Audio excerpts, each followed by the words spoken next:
नमस्कार दोस्तों, मैं एक बार फिर से आप सभी के समक्ष भूगोल विषय के साथ अपने YouTube channel PR Pankaj Singh पे उपस्थित हुआ हूँ। जैसा कि हम भारतीय भूगोल का अध्ययन कर रहे थे, उसी कड़ी में आज हमारा अगला लेक्चर है भारत की प्रमुख झीलें अर्थात इम्पॉर्टेंट लेक्स ऑफ इंडिया। चलिए पढ़ते हैं भारत की प्रमुख झीलें कौन कौन से हैं। सबसे पहले तो हम ये देखेंगे भारत की प्रमुख झीलें कितने प्रकार की हैं, या सबसे पहले ये जान लें झीलें क्या होता है।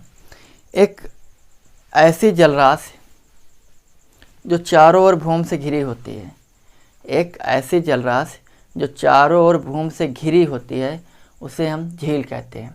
अब इस प्रकार से आपके दिमाग में होगा पोखर, तालाब, ये भी चारों ओर भूमि से घिरे होते हैं, बिल्कुल सही। लेकिन एक बड़ी जलराशि जो चारों ओर भूमि से घिरी होती है, उसे हम झील कहते हैं। चलिए कुछ 5 प्रकार की प्रमुख झीलें हैं। पहले विवर्तनिक झील, दूसरी ज्वालामुखी क्रिया से निर्मित झीलें, तीसरी लैगून या अनूप झीलें, हिमानी द्वारा निर्मित झीलें, वायु द्वारा निर्मित झीलें। तो सबसे पहले जिस झील का अध्ययन करेंगे वो है विवर्तनिक झीलें। विवर्तनिक झीलें अर्थात वे झीलें जिनकी उत्पत्ति विवर्तनिक क्रिया यानी टेक्टोनिक क्रिया के थ्रू हुई है, उन्हें विवर्तनिक झीलें या उन्हें ही हम गोखुर झील भी कहते हैं। जैसे जम्मू कश्मीर में देश की सबसे बड़ी मीठे पानी की झील स्थित है, जिसे हम वूलर झील कहते हैं। ये वूलर झील जो कि भारत की सबसे बड़ी मीठे पानी की झील है, जम्मू कश्मीर में स्थित है। इसी पर एक तुलबुल परियोजना भी चलाई जा रही है। अब क्वेश्चन है विवर्तनिक झील या गोखुर झील। विवर्तनिक झील को ही हम गोखुर झील भी कहते हैं। चलिए क्या होता है, सपोज दैट, यहीं पर हम समझते हैं। जैसे कि ये एक नदी है, प्रवाहित हो रही है, ठीक। ये है नदी का पहला डायग्राम। दूसरा,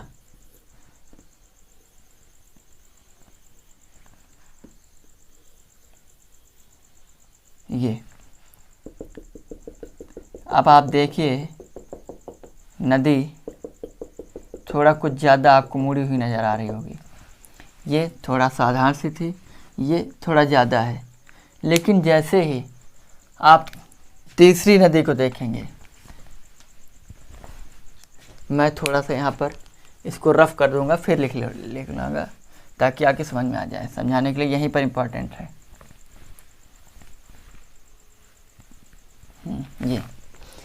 ये पहली, ये दूसरी, अब तीसरी देखिए।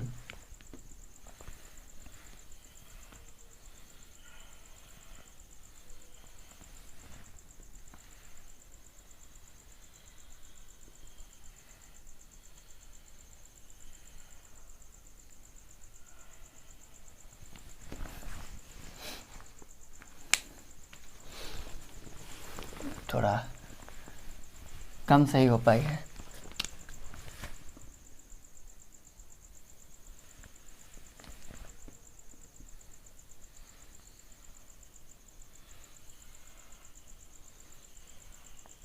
ये अब आप इसमें देखेंगे, पहले जो नदी थी वो बिल्कुल साधारण तरीके से प्रवाहित हो रही थी। लेकिन दूसरी नदी में आप देखेंगे, दूसरी नदी में आप देख रहे हैं कि नदी में थोड़ा जो मोड़ है कुछ ज़्यादा हो गया है, गहरा ज़्यादा हो गया है, जिसकी वजह से जब आप तीसरी नदी आप देखेंगे, ये तीसरी नदी आप जैसे ही देखेंगे, आप देखिए कि नदी जो है उसके कुछ पार्ट्स उससे अलग हो रहे हैं। जैसे कि ये वाला हिस्सा आप देखिए, ये इधर से बंद हो रही है, इधर से बंद होती जा रही है। सिर्फ इसका जो संपर्क है, सिर्फ नदी का प्रवाह होने के चलते ये नल अब जल ऐसे सीधा निकल रहा है।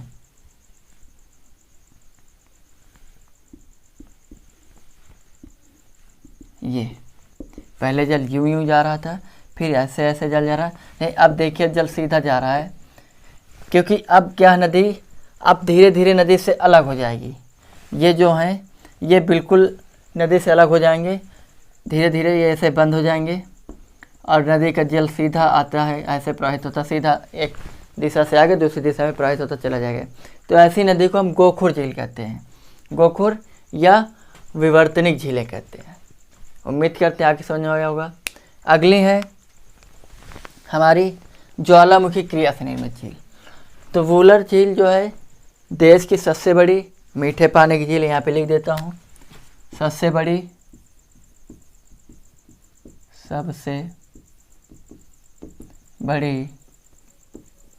मीठे पानी की झील। इसे ही विवर्तनिक झील भी बोलते हैं, इसे ही हम गोखुर झील भी बोलते हैं। इसी पर एक परियोजना चलाई जा रही है, तुलबुल परियोजना। अक्सर पूछ लिया जाता है किस झील पर निर्मित है, यह स्थित है, तो तुलबुल झील पे ये तुलबुल परियोजना वूलर झील पे चल रही है, जो कि देश की सबसे बड़ी मीठे पानी की झील है। अगली है हमारी ज्वालामुखी क्रिया से निर्मित झीलें। ज्वालामुखी क्रिया से निर्मित झीलें, ज्वालामुखी क्रिया से निर्मित झीलों के ही हम क्रेटर झील भी बोलते हैं, क्रेटर झील। चलिए देखते हैं। तो अगली हमारी नदी है ज्वालामुखी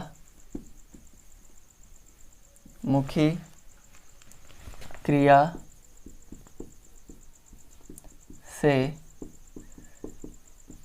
निर्मित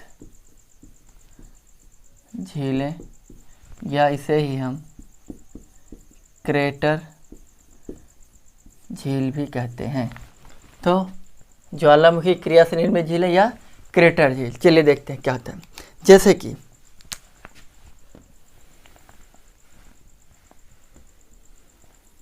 ये ज्वालामुखी है, इससे लावा निकला, फैलता गया, लावा निकला, फैलता गया।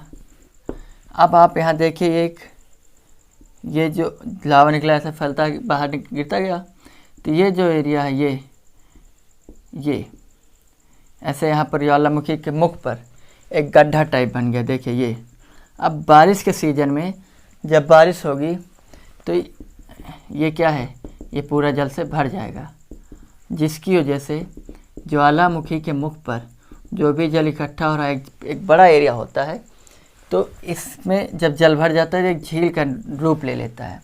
तो ऐसी और ज्वालामुखी के इस मुख को हम क्रेटर बोलते हैं। तो इसीलिए एक तो ज्वालामुखी पे है, इसलिए ज्वालामुखी क्रिया से निर्मित झील है। दूसरा क्रेटर, इसके मुख को हम क्रेटर बोल देते हैं, इसीलिए इसे हम ज्वालामुखी क्रिया से निर्मित झील या क्रेटर झील बोलते हैं, जो कि महाराष्ट्र में है आपकी लोनार झील। लोनार जो है आपकी महाराष्ट्र में क्रेटर झील का उदाहरण है, महाराष्ट्र में पाई जाती है। महाराष्ट्र और साथ ही महाराष्ट्र में की एक और नदी है पोई। लोनार और महाराष्ट्र में ही एक और नदी है जिसको हम बोलते हैं पोई नदी, पोई झील, झील, लोनार झील और पोई झील, जिसमें से लोनार जो है ज्वालामुखी द्वारा निर्मित झील है, जिसे हम क्रेटर झील के नाम से भी जानते हैं। तो अगली है हमारी लैगून या अनूप झीलें। लैगून या अनूप झीलें,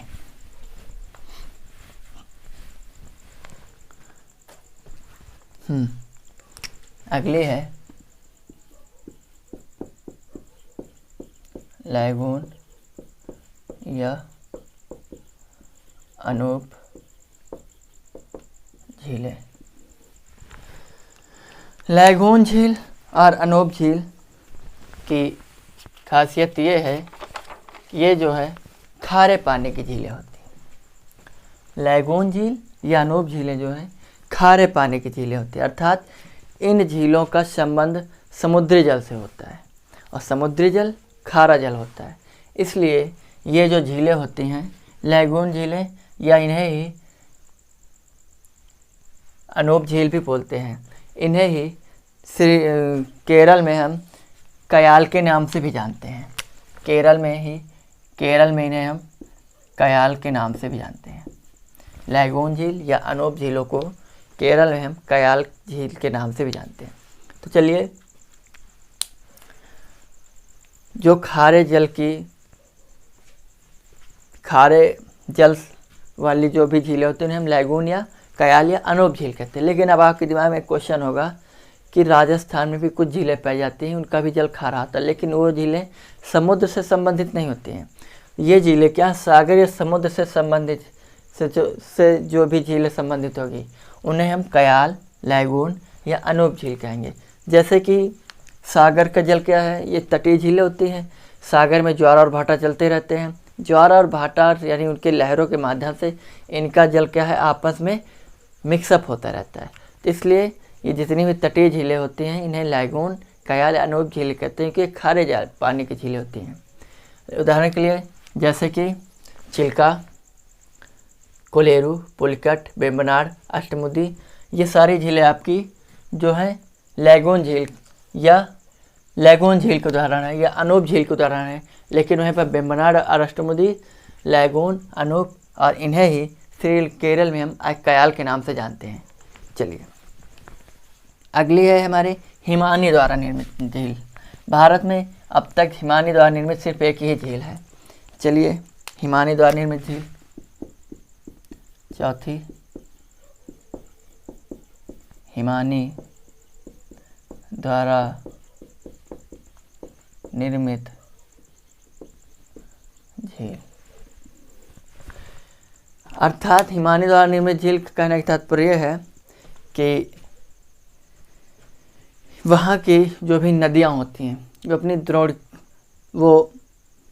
द्रोणिकाओं का निर्माण करती हैं, जिसकी वजह से वहाँ पर जब जो बर्फबारी होती है, जो बारिश होती है, बर्फ़ के रूप में होती है, वो वहाँ पर आकर जब पूरी भर जाती है और बर्फ़ के रूप में जम जाती है, यानी वहाँ का जल जब जम जाता है ठंडी के सीज़न में, तो उसे हम हिमानी द्वारा निर्मित झीलें यानी बर्फ़ के द्वारा निर्मित झीलें बोलते हैं।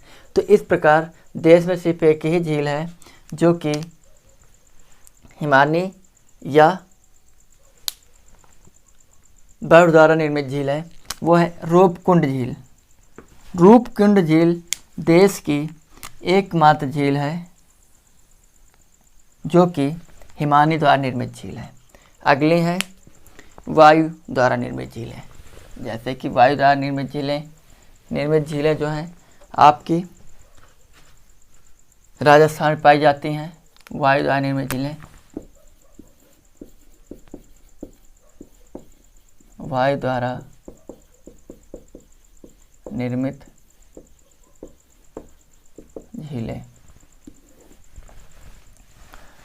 निर्मित झीलें जो है आपके राजस्थान में पाई जाती हैं। जैसे सांभर झील, रीजन क्या है, राजस्थान रेतीला क्षेत्र है, तो वहाँ पर हवाएं अक्सर चलती रहती हैं। हवाएं चलने की वजह से वहाँ पर अचानक से एक जगह बालू उड़कर दूसरी जगह एक टापू टाइप बना देती, इकट्ठा होती, उस जगह से उड़ के किसी दूसरी जगह, तो वहाँ पर जो गड्ढे बन जाते हैं। तो जब बारिश के सीज़न में जब बारिश होती है तो उस बारिश के सीज़न से जब बारिश होती है, जब वो गड्ढे भर जाते हैं तो वो काफ़ी लंबे समय तक पानी जमा रहता है, जिसके चलते वो झील का रूप ले लेता है। और ऐसे झीलों को हम राजस्थान में वायु द्वारा निर्मित झील बोलते हैं।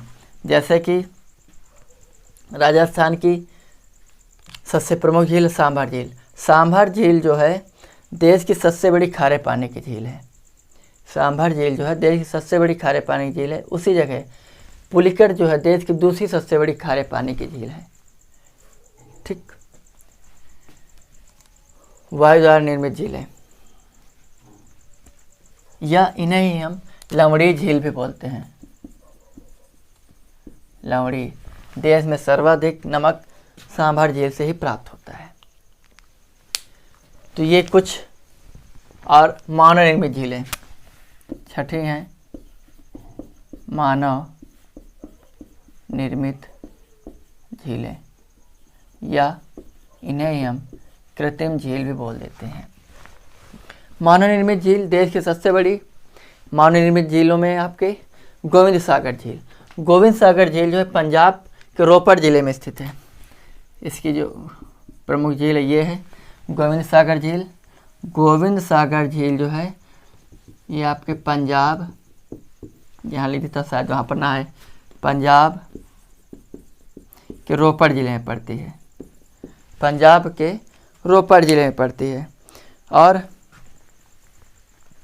ये इसी पर, और इसका निर्माण जो है सतलज नदी पर एक बांध बनाया गया, भाखड़ा नागल बांध। उसी बांध बनाने की वजह से इस नदी, इस झील का निर्माण हुआ। अर्थात क्या है, जैसे कि कोई किसी भी नदी पर यदि बांध बढ़ाया गया तो बांध की हाइट इतनी होती है, जिस क्षेत्र में, जैसे सपोज दैट जिस क्षेत्र में नहर ले जानी है उस क्षेत्र में जो सबसे हाइट वाला एरिया होगा उस हाइट के अकॉर्डिंग बांध बनाया जाता है। जैसे सपोज दैट सबसे हाईएस्ट एरिया ये है तो कम से कम इतना ऊंचा हाइट, इतनी ऊंची हाइट का आपका बांध होगा ताकि यहाँ पर आसानी से जल नहरों के माध्यम से चढ़ सके यानी पहुँच सके। इसकी वजह से बांध इतना ऊंचा हो गया। तो बांध के पीछे जहाँ आप जल को रोक रहे हैं, नदी के पानी को रोक रहे हैं, वो एक बड़ा सा एरिया जलमग्न हो जाता है, जिसके चलते जो बड़ा सा एरिया जलमग्न हो जाता है उसको हम कृत्रिम झील बोल देते हैं। ठीक। अब कृत्रिम झील से आप मत्स्य उत्पादन, पर्यटन के लिए, इन सब चीज़ों के लिए बहुत ही लाभप्रद साबित होती हैं। इधर आइए, कुछ महत्वपूर्ण झीलें मैंने लिख रखी हैं जो कि एग्ज़ाम पॉइंट ऑफ व्यू से बहुत बहुत इम्पॉर्टेंट हैं। इनका हम एक बार अध्ययन कर लेते हैं, फिर उसके बाद हमारा लेक्चर समाप्त होता है।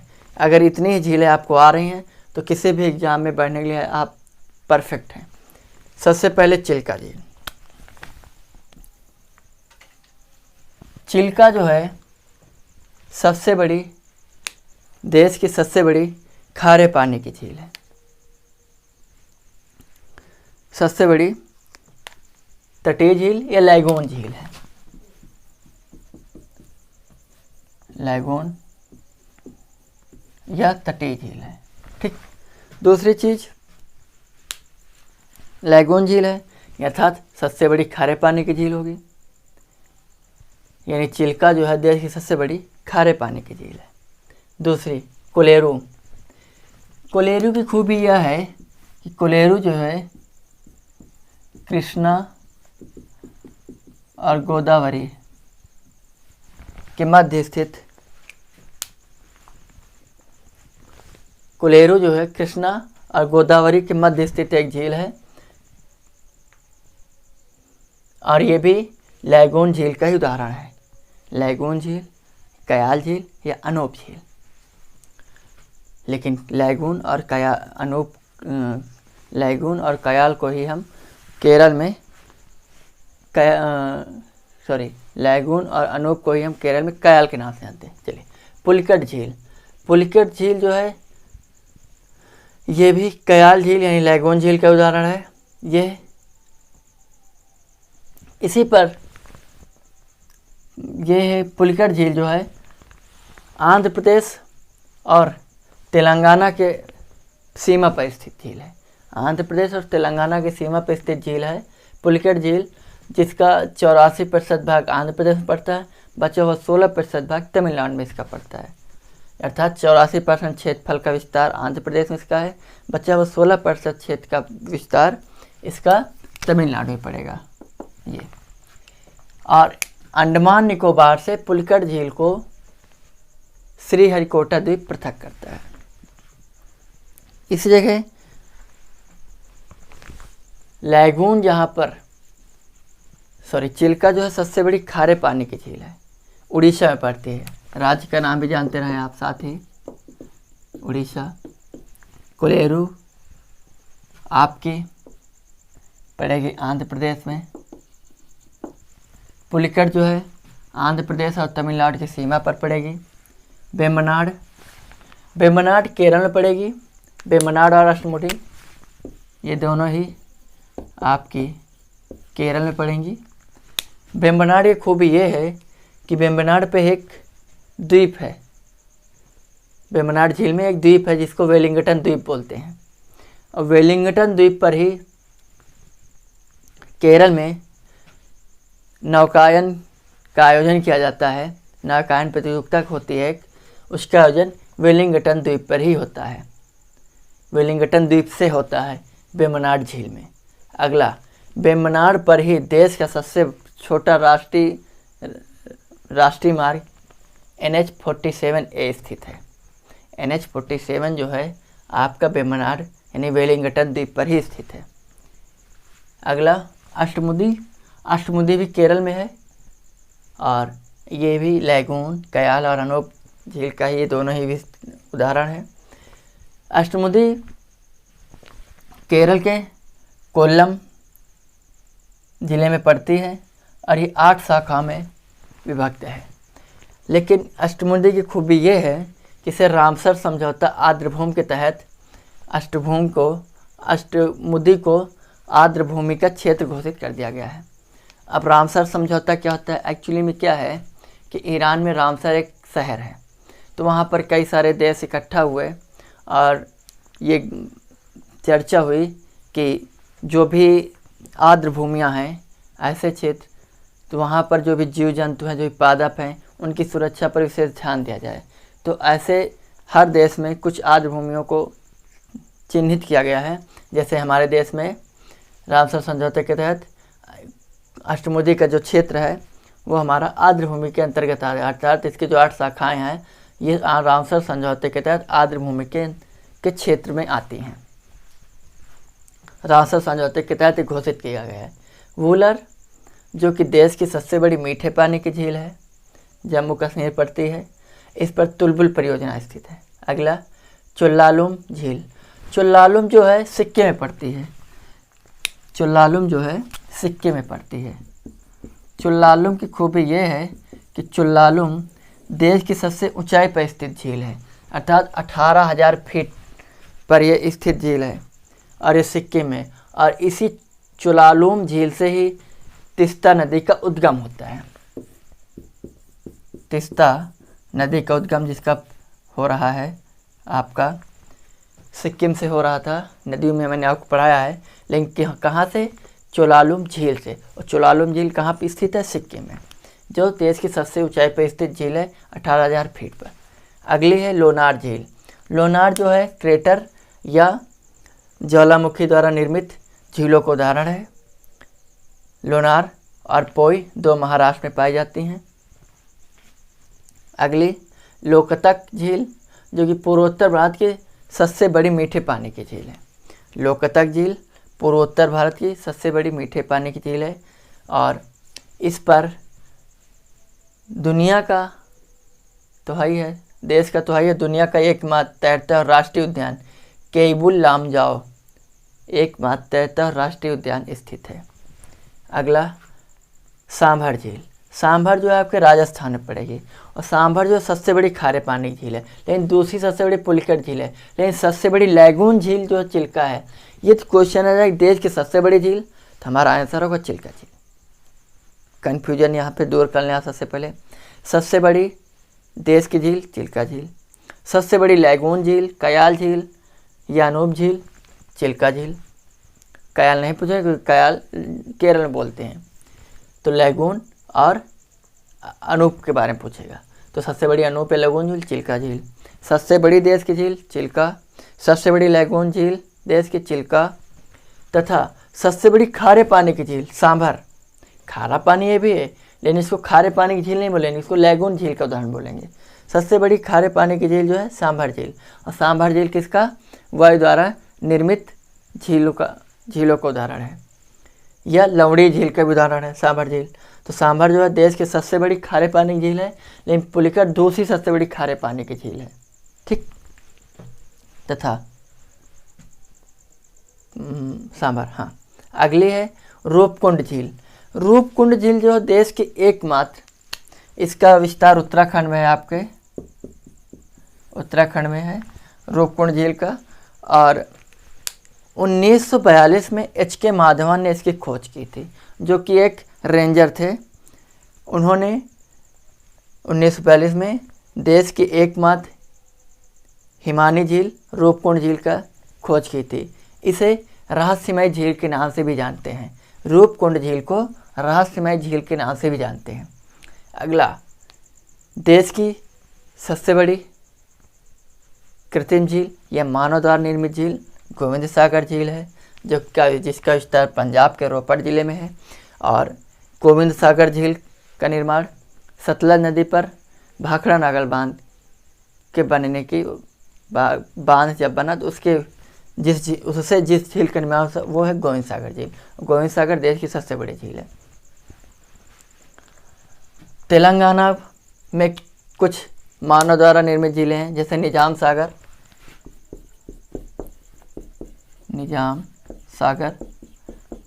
और एक है नागार्जुन सागर। ये दोनों झीलें तेलंगाना में पड़ती हैं आपके तेलंगाना। और साथ ही नागार्जुन सागर झील कृष्णा नदी पर स्थित है, जबकि कहाँ लिख रहा हूँ मैं, हाँ, नागार्जुन जो है कृष्णा नदी पर स्थित है, जबकि वहीं पर निजाम सागर जो है मंजीरा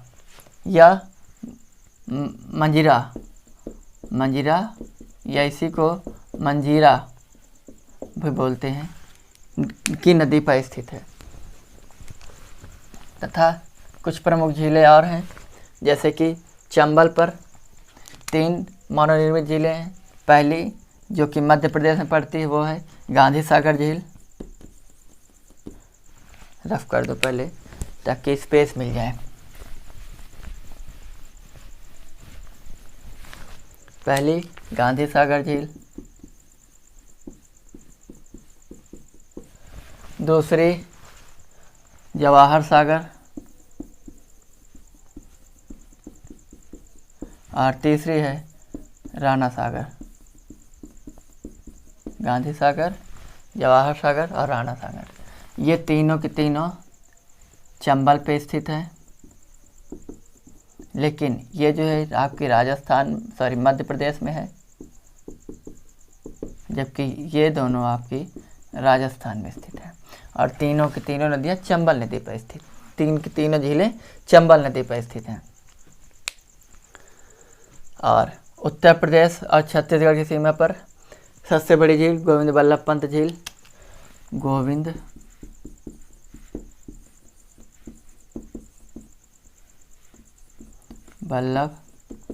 झील, जो कि उत्तर प्रदेश की सबसे बड़ी झील है, लेकिन उत्तर प्रदेश और छत्तीसगढ़ के बॉर्डर पर स्थित है।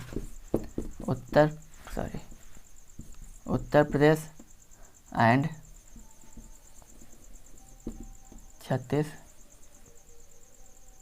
छत्तीसगढ़ के बॉर्डर पे स्थित है। और गोविंद बल्लभ पंत झील रिहंद नदी का पानी रोककर बनाई गई है। गोविंद बल्लभ पंत झील रिहंद नदी पर स्थित है। उत्तर प्रदेश और छत्तीसगढ़ की सीमा पर रिहंद नदी पर स्थित है। ये हैं कुछ प्रमुख झीलें।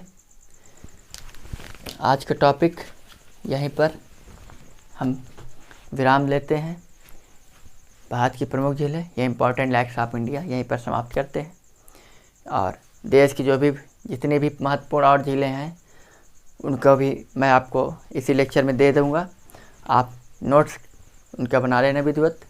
और उम्मीद करते हैं आप सभी को ये क्लास बखूबी समझ में आएगी।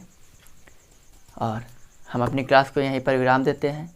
आप सभी का बहुत बहुत बहुत धन्यवाद। जय हिंद, जय भारत।